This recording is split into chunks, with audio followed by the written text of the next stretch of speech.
What's up, everybody? What's up, everybody? Yo. Magic Micah and Magic Shanda and myself. Magic Mike.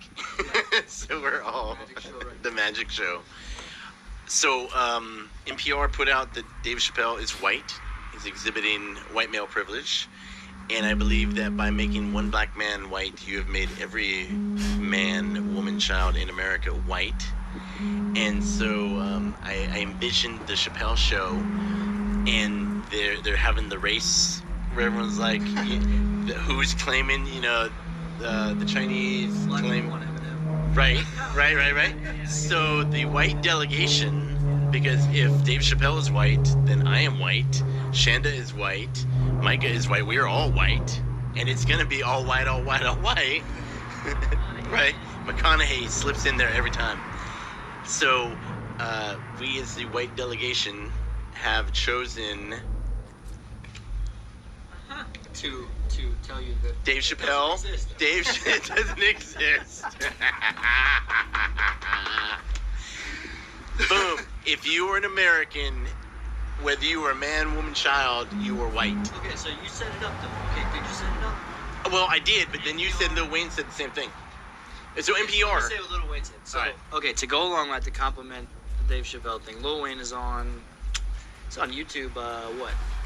Skip Bayless and Shannon Sharp in a show called Undisputed, and Lil Wayne basically says, "I'm a young black man in America, and I'm a millionaire, and I've never experienced racism, ever.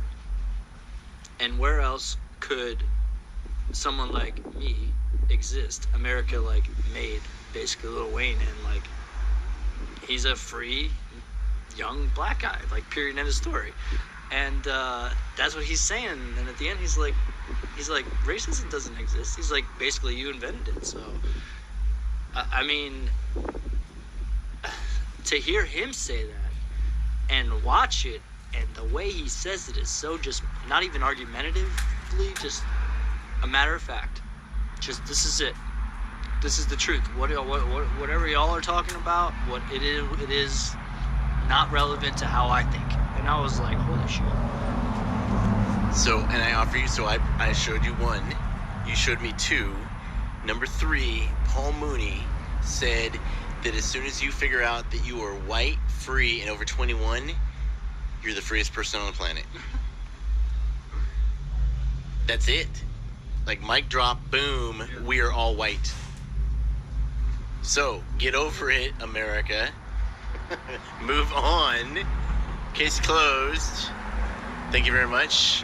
We will be offering why, or we can keep going because there's been some good ones. Because I want to offer you. All right, so I hadn't seen any war movies in a while, but the first war movie that I did see. All right. Well, no, this is nice. Yeah. But I'm thinking it won't be too bad. Plus, this is the sounds of San Antonio. Don't be ashamed of where we live. This is the West Side San Antonio. We're on the cusp. It's a beautiful evening. We're inside 410. If anybody's ever been to San Antonio, we're on the inner loop. It's nice though. Lots of trees, friendly people, and a podcast about the neighborhood called "Only Apathetics on the Block." Into the abyss. On the terrace. So, Shanda and I identify as tan-free and over 21. Because the beauty of a tan is white people think that you're the help, and black people think you're white. So that's where we fall. So you're just a happy coconut. Nobody knows what you are. You look like everybody's cousin, or didn't you mow my lawn the other day?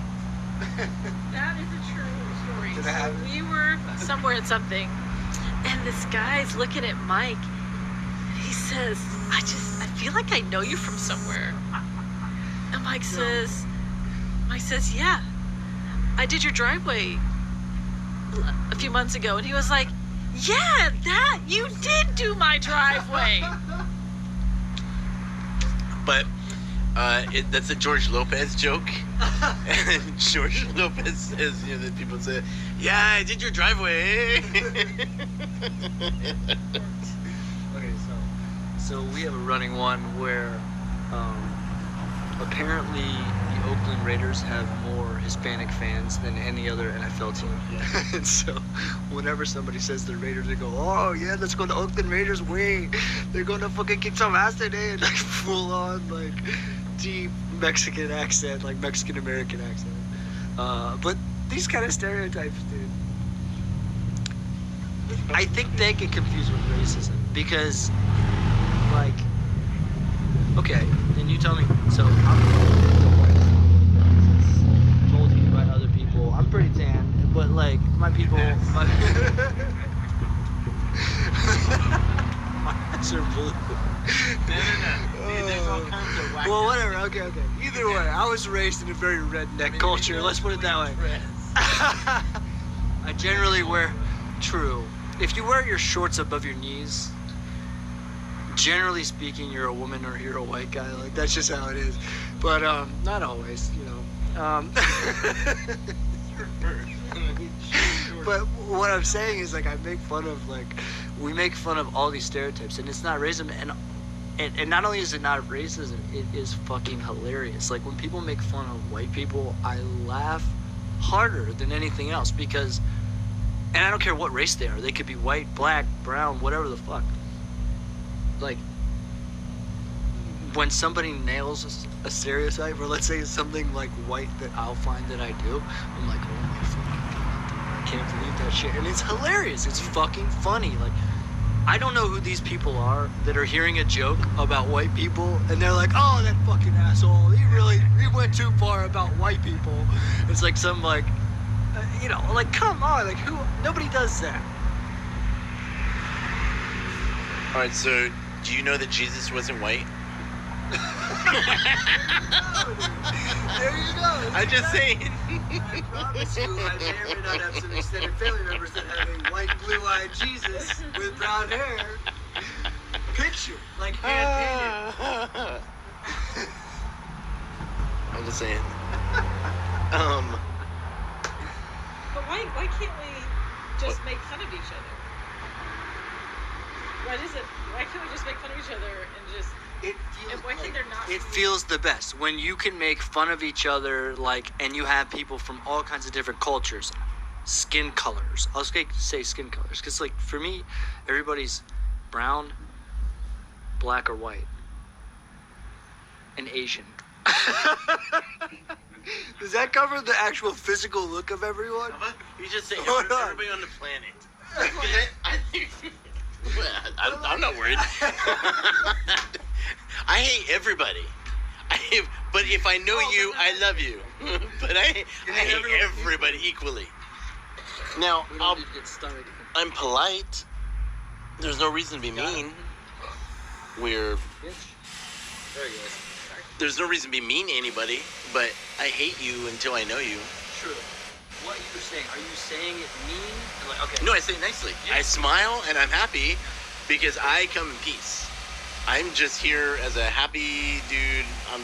I'm here for the ride. So I guess at the end of the day, is the joke about another race something that you fucking enjoy about that? You know what I mean? Or is it something that you don't because of the humor of the joke, the spirit behind the joke? No. This all started because they said Dave Chappell's white. And so I thought the best way to say it would be in the form of a joke. So I thought that. But I mean, I've been trying to tell everybody that we're all white anyway. Like, motherfucker, you live here. Like, if you live here, this is as good as it gets. Now, you have to work, but if you're willing to work, some people... Fucking Trump got $1 million when he turned 18. I didn't get $1 million when I turned 18. Some people do, some people don't. It doesn't matter. Because whether you're rich or poor, it's what's inside your head, how you're reacting to where you're at. If you don't like where you're at, then move away. If you don't like where you're at, there are groups that you can reach out to that can help you to get out of there. You just have to be willing to do the work. But if you're not willing to do the work, then fuck you. You're at McDonald's and you're not going nowhere. And if you are at McDonald's, you're not going to be happy, so don't stay there long. Get out, free your mind, and the rest will follow. Stop being a victim of your humanity and start just being a human. Because all of the stereotypes, all that just keeps you in your victimhood. Once you stop being a victim, then you free yourself.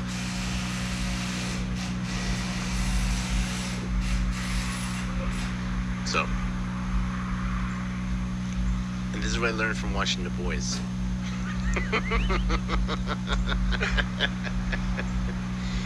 Dude, it's funny. I watch things pop into my head to watch at just the right time, and they answer questions that I'm working on, and it's like how I learned empathy. When I was 15, I read The Vampire Lestat, and I'm reading this book. I'm like, a vampire that can't die and he hates his life. I'm like, fuck, that's horrible. I'm like, my life's not that bad.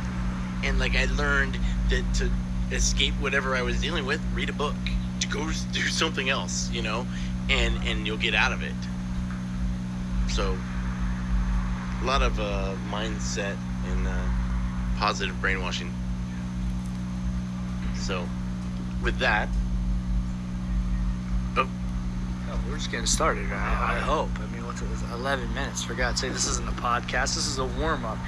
So, I mean, there's a lot to unpack because stereotypes, I think, often do get lumped in with the concept of racism. And I think that racism, like, okay, let's talk about the approaches that people have to solving racism.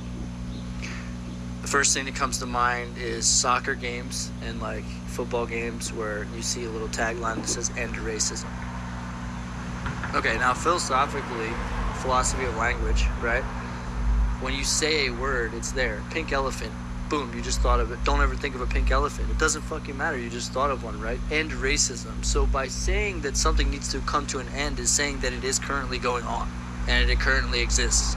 So the very statement "end racism" is a move to create racism. You can't have the statement without you can't have the statement without the racism being a real thing. You get what I'm saying? And so,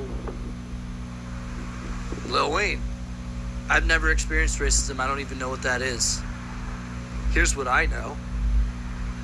You know, like, here's what I've experienced. This is it. all right. Well, so I'm saying what I hear is what Shanda's saying.